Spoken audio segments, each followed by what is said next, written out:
Okay, this is going to be the first video, which is just going to introduce you to the yarn, the needle, and how to tie the knot to get started. This is kind of where I always start off when I'm teaching someone to crochet. So when you're getting your yarn, what I like to start with is just this everyday run-of-the-mill. This happens to be Red Heart. It's a medium 4 if you're looking on the pattern for size and type. Nothing special about it. You can choose any color. Doesn't necessarily have to be Red Heart. Lots of brands will have a medium 4. Most of my projects are out of this: scarves, pot holders, blankets, throws, shawls, anything like that, hats. The only time I vary from this is if I'm doing a baby blanket, or if I'm doing maybe wool socks and I need something a little coarser. If I'm doing stuffed animals, sometimes I will use a more softer yarn. But this is the typical, just generic, everyday yarn. A medium 4 in any brand works fine, any color, what you're wanting. As far as my needles, I have boys needles. It's an E on, let me see if I can turn this so you can see it. It's an E on the end, B-O-Y-E. That's a really common brand. You can find that most places.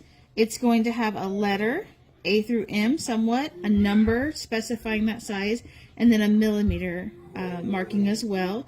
Usually it's smashed into the center of the needle. I like to use anything from an I, a J, to an H. Those are the most common middle sizes, most generic sizes. I do use F occasionally. I have used J occasionally. But a good one to start out with is going to be the H or the G. Those are pretty good sizes to see what you're doing and have it loose enough to where you can practice easily. What you're going to do is find the end of your yarn. There are two ends of the yarn, one that wraps from the inside and one that wraps from the outside. So when you're making the knots and starting, I like to, if you don't already have it wrapped into a ball like I do and it's coming from the skein, you'll want to pull from the center of the yarn, the end that the yarn comes out of.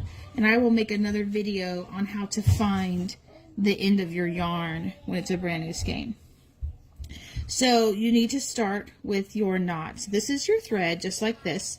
You're going to take it like this, holding here, wrap it around your 2 fingers and across. That makes an X pattern.